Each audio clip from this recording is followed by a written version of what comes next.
One SU student last week. Syracuse police have not issued a ticket to the trolley. We'll tell you what happened during the tragic incident. Plus, the University Senate is just wrapping up their second meeting of the semester. The concerns for the spring up next. And infection rates across New York are down by half. Governor Cuomo is redrawing virus zone standards. How this impacts New York City and counties across the state. All that and more tonight on Live at 6. This is CitrusTV News Live at 6, your campus news leader.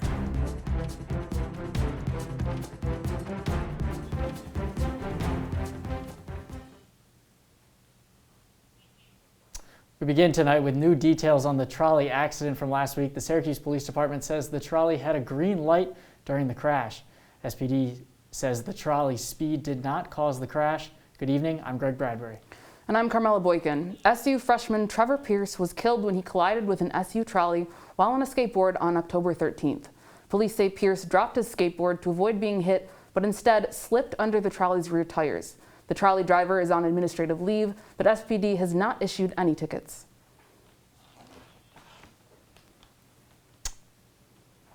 New at 6 tonight, Syracuse University officials are voicing their concerns about the spring.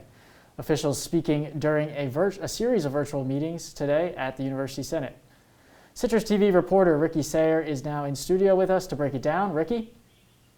Thanks, Greg. This was yet another Senate meeting taking place virtually. It's one just of a few definite times each semester where we hear from the Chancellor and Provost. During this meeting, the Chancellor held a moment of silence for members of the community who recently passed. The Chancellor also providing a COVID-19 update. He said they have contained the COVID outbreak stemming from an off-campus party for now. He says the university, we did not break, we just might have bent. We remain, in my humble opinion, one party away from a spreading event that could close our campus. So we will therefore continue to limit off-campus events and gatherings to 5 unrelated individuals. And it's important to note that that's where our greatest concern is right now. Provost John Liu also shared words of caution for the next semester, saying it will be harder to contain the virus once it cools down. The provost noting that next semester on campus will be much like this one in terms of restrictions. In terms of differences next semester, he says they will try to not have faculty change their teaching modalities mid-semester. That means taking a class that is in person and it suddenly moves online. He says that has been a major point of frustration for students and parents this semester. The university today also announced a delay in when students can register for classes. It comes after SU delayed a similar deadline for faculty to decide if they will teach in person or online. The idea here is to allow students to choose classes that fit their preferred modality. During the meeting, faculty also rehashed concerns they have brought up in the past, such as DPS monitoring parties, childcare, free speech issues, and protections for faculty who speak out about concerns important to them. Greg, Carmella, back to you. Thanks, Ricky. Spring registration is changing this year. Students will now sign up for spring semester classes on December 7th and December 8th. Students can now sign up for winterlude classes before spring classes. Registration starts on November 16th. SU says they're changing registration dates because of next semester's modified schedule. And today, DPS met with students during a virtual town hall. This was part of the recommendations put forward by former Attorney General Loretta Lynch in her independent review of DPS. Lynch also attended the meeting. 2 more meetings are scheduled to take place in the coming weeks. There has been a net drop in active coronavirus cases and students in quarantine. SU is reporting 11 active cases on campus, down from 12 yesterday. Now, the university is also reporting 99 students in quarantine. That's down from 129. SU is conducting its 3rd round of campus-wide testing this week. Juniors, seniors, graduate, and law students can get tested at the Dome tomorrow from 10 to 4. Hendricks Chapel hosted a virtual service to mourn the passing of recent deaths in the SU community. The online visual commemorated 4 community members who have died over the last month. Professor Sherry Taylor, grad student Bridget Lawson, and 2 freshmen, Trevor Pierce and Jack London. The service was hosted by Hendricks Chapel Dean Brian Conkle.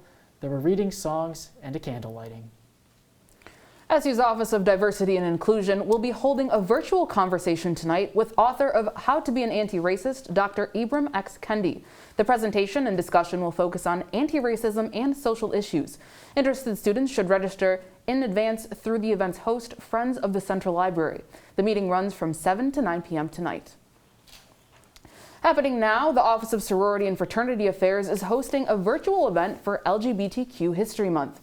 The Out in Greek panel is online tonight until 7:30. If you're free later, the Barnes Center Esports Twitch channel is hosting a live stream in celebration of the History Month. They'll be streaming a first-person exploration game called Gone Home. Some great activities going on there, but Newhouse now is creating a unique plan for prospective students to virtually tour campus this semester. Citrus TV's Nicole Aponte tells us how Newhouse is trying to recruit the next class. Around this time of year, Syracuse University is full of excitement and energy from prospective students and families. Now, with COVID-19 restrictions, how are high school seniors able to get a feel of Syracuse's campus? Wes Whiteside, along with the help of Newhouse ambassadors, has developed a remote plan for incoming students to virtually visit Newhouse. I do my info sessions at 4 p.m. So it's typically after school. So they've already done classes and then they can join on. And then we offer 2 live virtual tours. We offer a virtual tour on Tuesdays at 11 a.m. And then we offer a virtual tour at 3 p.m. And then on Fridays, we have what's called the fireside chats with our ambassadors. So our ambassadors are actually on Zoom. They're meeting directly with students and the students can ask questions. Newhouse Ambassadors is a group of diverse students who help lead these information sessions and tours. They can usually be found in the Newhouse Visitor Center, where all admission questions can be answered. This semester, Wes is upset that these tours are remote. We want to have them see everything that they want to see before they arrive. Like, what does a campus look like? What does a dorm look like? What does, an inside of a class look like? I know I'm seeing it virtually. It's different virtually than it is, actually coming there. If you are interested in attending a virtual information session, a fireside chat, or even a remote tour, be sure to check out the undergraduate admissions tab at newhouse.syr.edu. For Citrus TV News, I'm Nicole Aponte. Back to you guys. Thank you so much, Nicole. And one benefit of the virtual tours, you don't have to deal with the weather here. Oh, absolutely. It's been really dreary these past couple days. Hopefully it'll clear up just a little bit. Here to tell us what we can expect going forward is our weather anchor, Trey Redfield. Trey?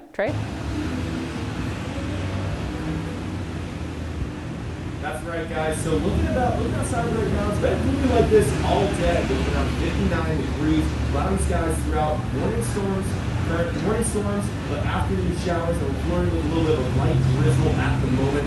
High humidity, but the winds are staying low, looking around 8 to 9 miles an hour. But let's talk about tonight. It's going to get down to 59 degrees. The rain's going to go to rest, but the humidity will be up to 86%. So it's still going to feel really gross like it has all day. But let's take a look into tomorrow, aka a much nicer day. Partly cloudy skies, around 9 a.m. it's going to hit about 53 degrees. At noon it's going to be 57, but it's around 6 it's going to be at 59. So we're flirting with the 50s throughout the day. It's going to be about a high of 60, 61. But low winds throughout the day, like I said earlier, 8 to 9 miles an hour for tomorrow as well. That's all I got here from the weather deck. Be sure to stay tuned to my current temperatures along with my 5-day forecast. But for now, back to you guys in studio. All right, thank you, Trey. Virus infection rates are improving across New York after weeks of rising COVID case clusters. Governor Cuomo is now easing restrictions in some virus clusters. Now schools and restaurants in Brooklyn and Queens can reopen. The governor is also redrawing COVID-19 zone requirements. To exit a red zone under 3% after 10 days, 4% in less populated areas. An orange zone under 2% after 10 days, 3% in less populated areas. A yellow zone under 1.5 after 10 days, 2% in less populated areas. Syracuse City employees will be furloughed for the next 4 days starting next week. The measure impacts about 1,400 employees across the city. Mayor Ben Walsh says the furloughs will save nearly $2 million. The The first furlough is on October 30th, and the 3 others are November 20th, May 7th, and June 25th.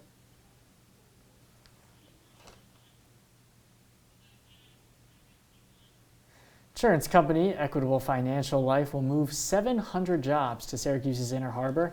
The company announced Tuesday that it will leave Equitable Towers, formerly AXA Towers, in downtown Syracuse when its lease expires in 2023. The state has agreed to provide a $9 million grant for the new building, which will be located directly across from Solar Street from the harbor. Regal Cinemas is set to reopen at Destiny USA this Friday. After being closed for more than 7 months, Regal announced it will also reopen theaters in other select locations, including Albany and Buffalo. Governor Andrew Cuomo says theaters can operate at 25% capacity with a maximum of 50 people in one room. Regal has yet to announce any movie listings. We are just under 2 weeks away from Decision 2020. Coming up next, we'll update you on the race to the White House and what former President Barack Obama is saying to voters. And a major breakthrough at the Vatican, what Pope Francis says is making waves after the break. Leaving hot coals improperly extinguished can cause a wildfire. Hey guys, it's Smokey! It looks as if Smokey is going to use the drown, stir, drown and feel technique. After the first drown, a good start. Next, another drink. And finally, a close feel. Is it cool? Okay. Yeah. Hey, Smokey, catch! Oh, my bad, Smokey. Only you can prevent wildfires.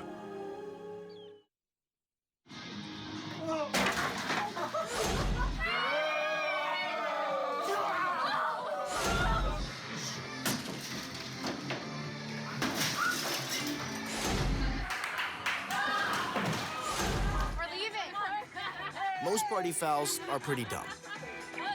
But if you decide to drink and drive underage, you could lose your license and your freedom.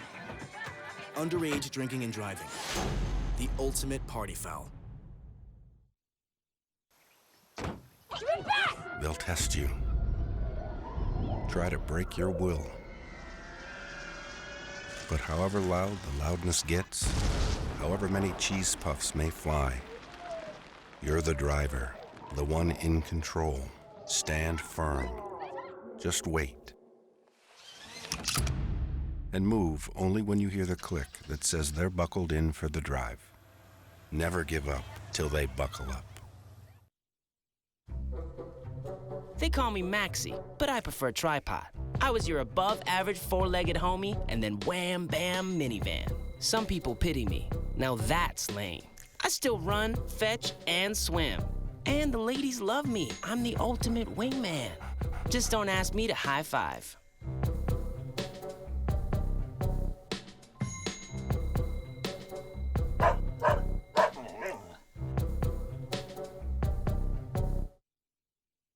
If you see news happening on campus, in Syracuse, or across the nation, call the CitrusTV newsroom, 315-443-1177, or tweet at CitrusTV News, your campus news leader.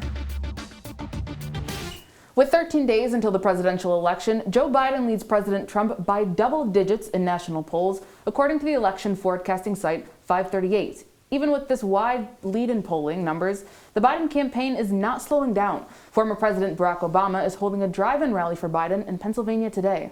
Obama is set to talk directly to black voters and discuss the importance of making a plan to vote. Early voting is opening across the country. The state of New York's early voting begins on Saturday. Hundreds of migrant children are still separated from their parents years after being split. In a Tuesday court filing, the American Civil Liberties Union said that the Trump administration has been unable to track down the parents of 545 children. Under President Trump's zero-tolerance policy, migrant children were separated from their parents at the border. Immigration lawyers say they expect 75% of parents to be reachable by phone, but are unsure about the rest. And OxyContin opioid maker Purdue Pharma is pleading guilty to 3 felony charges. This is part of an over $8 billion settlement related to the opioid crisis. The Department of Justice charged the company with conspiracy to defraud the United States and violating anti-kickback laws. The company also paid doctors to write more prescriptions.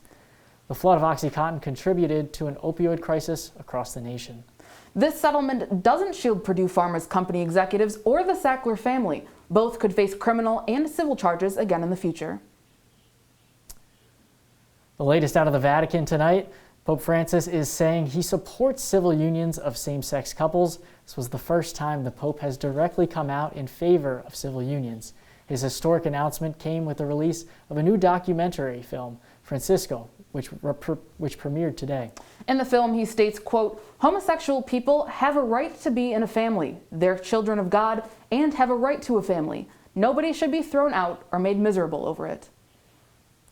Moving south, protests against police brutality in Nigeria turned violent on Tuesday. Eyewitnesses say Nigerian forces opened fire on protesters in Lagos. The state governor has imposed a 24-hour curfew and deployed anti-riot police.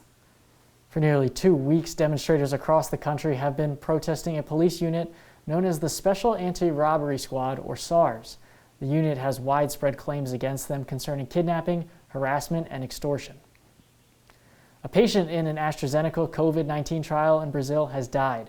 Brazil's health authority announced the death today. Now, it is not clear whether or not the patient received a vaccine shot or a placebo as part of the trial. AstraZeneca says despite the death, its trial in Brazil will continue. According to CNN, the patient was a 28-year-old man living in Rio de Janeiro. Coming up on News Live at 6, I'll talk about the current temperatures around central New York and talk about your 5-day forecast right here in Syracuse. Don't go anywhere.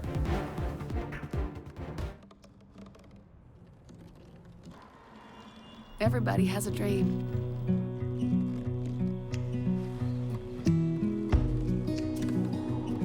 Mine was to see the ocean. And with a little help, I made it.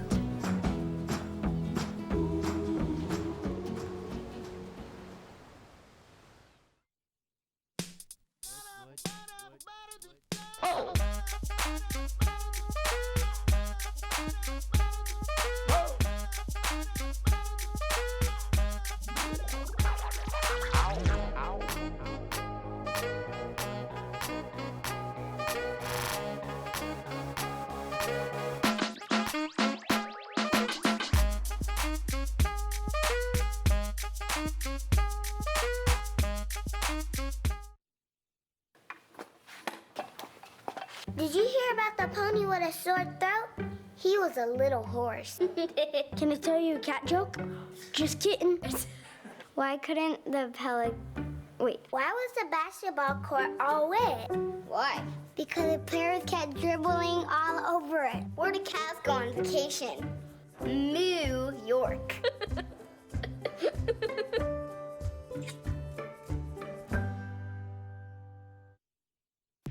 From the CitrusTV Weather Center, this is SU's most accurate weather forecast.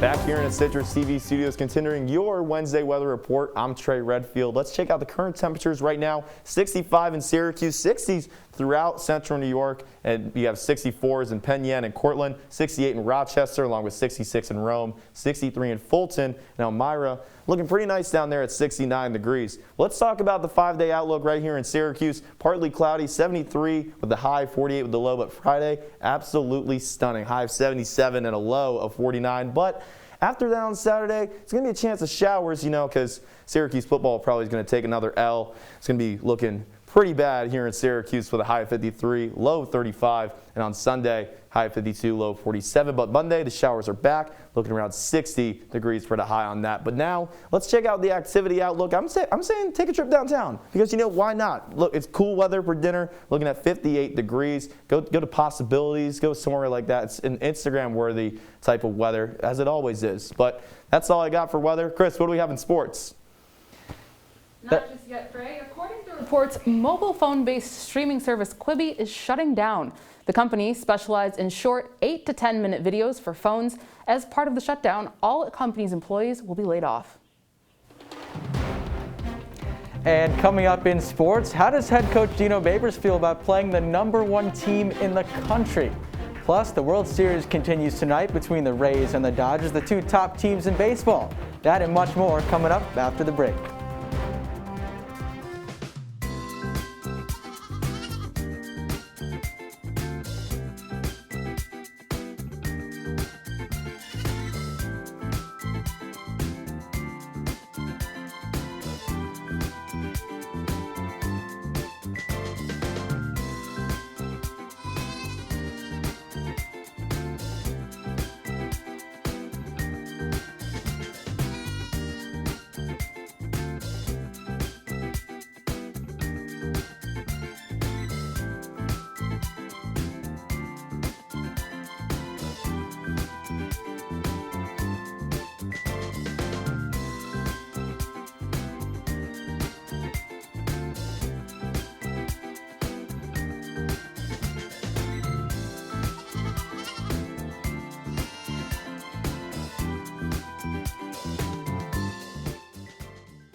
I see you mobbing over her. Let's go.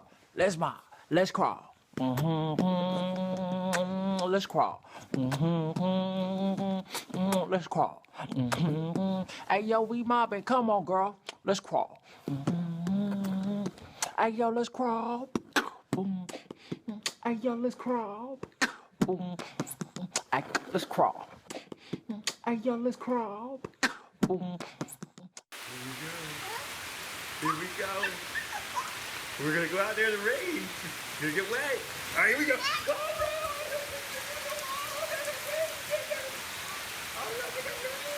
Okay, quick.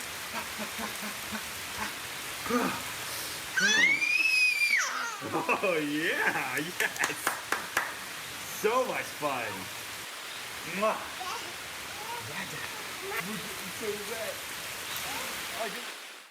And now, your Citrus TV Sports Report. Good evening, I'm Chris Sachi with sports. After a 38-21 loss to Liberty last week that dropped Syracuse football to 1-4, the Orange could really use a bounce-back game. However, a road trip down to what many call Death Valley in South Carolina for a game against top-ranked Clemson looms quite large. Head coach Dino Babers says, though, that this is a great opportunity for his club. In the country, you know, whether you're injured free or not, whether you're playing with all seniors or all freshmen, you get an opportunity to compete. No one expects you to win, okay, outside the family, and to be able to compete in a situation like that, to measure up to see where you're at, we'll see. I mean, we saw what the team did last week, and we saw what the final score was last week, and that was a team that, you know, that fortunately we beat, but it was a close game, and it wasn't a close game with those guys. So we understand how tall the task is, but, you know, we'll be there.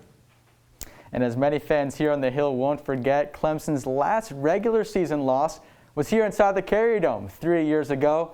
Feels like yesterday for me. Syracuse field hockey's goalkeeper is getting recognition for her fine play. Sid Taylor has earned ACC Player of the Week honors for the first time in her career.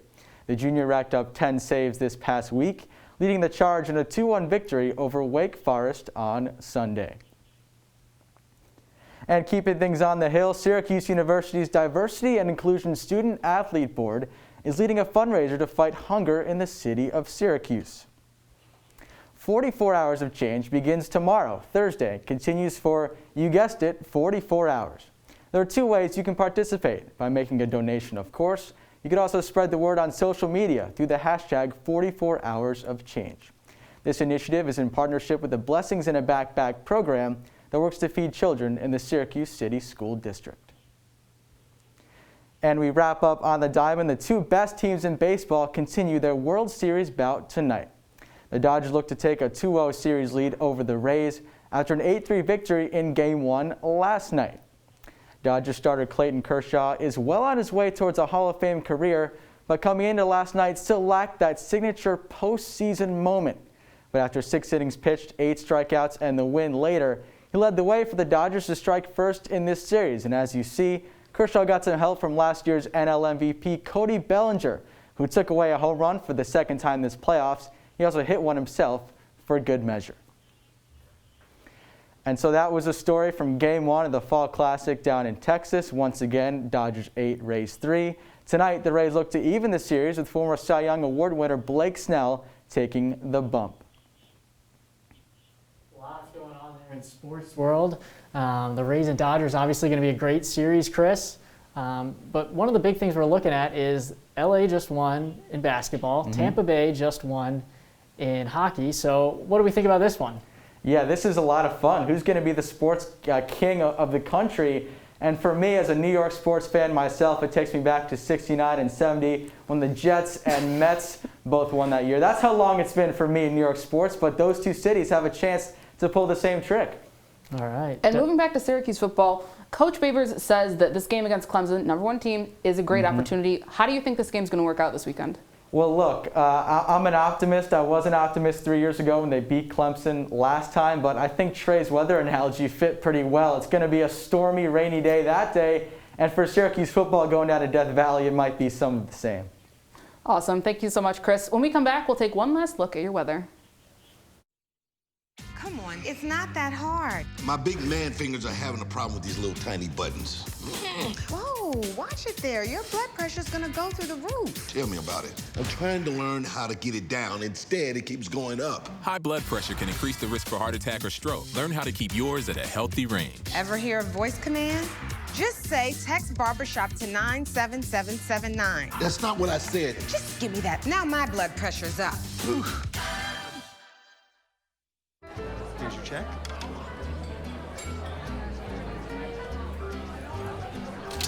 Oh, you got it.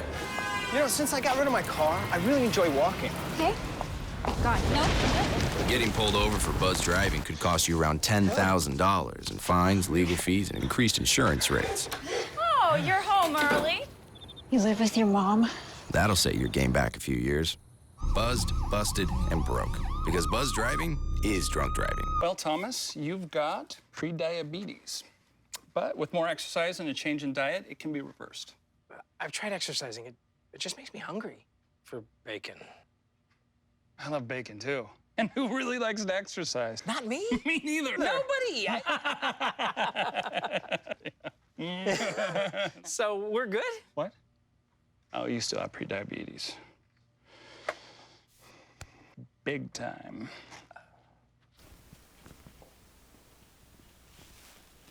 Now, back here in the Citrus TV studios, looking at tomorrow, looking at 53 degrees when you wake up at 9 a.m., 57 at noon, 59 around 6, going to stay at the 50s most of the day. Guys, back to y'all. All right, looks like a pretty nice day, even though it was a little bit, colder today and a little bit rainy. But next we want to get to an SU alum who is swimming with the Sharks. Josh Aviv graduated from the Maxwell School in 2015, and his company, Spark Charge, makes portable chargers for electric cars. That's right, Greg. Aviv and his partner, Onondaga Community College alum Christopher Ellis, made a deal with Sharks Mark Cuban and Lori Greener worth $1 million in exchange for 10% stake in their company. And this invention looks really cool. It seems like, especially if you have an electric car, I don't have an electric car yet, hoping to get one. Elon Musk, if you're watching, that'd be great. But this seems like a really nice way to move forward. Well, especially with all the new kind of car tech coming out. Tesla was the first in forefront. Now you've got Porsche making one, all the different cars making one, and even just, I think it was yesterday, Hummer came out with an electric vehicle. So it seems like a pretty good idea, especially with all these cars coming out. But my question is that thing really going to be able to give you much of a charge, or is it just kind of get you to the next stop? Yeah, that's a really good question. I know they have two different charging sets. They have like a larger one for people to, call and get service on. But they also are trying to come out with a portable one. Who knows how much portable battery they have, but we'll have to stay tuned to find out. For sure, and that's all the time we have for you today on Citrus TV News. Be sure to follow us on Twitter and Instagram at Citrus TV News and like us on Facebook. I'm Greg Bradbury. And I'm Carmella Boykin. Have a great night, Syracuse.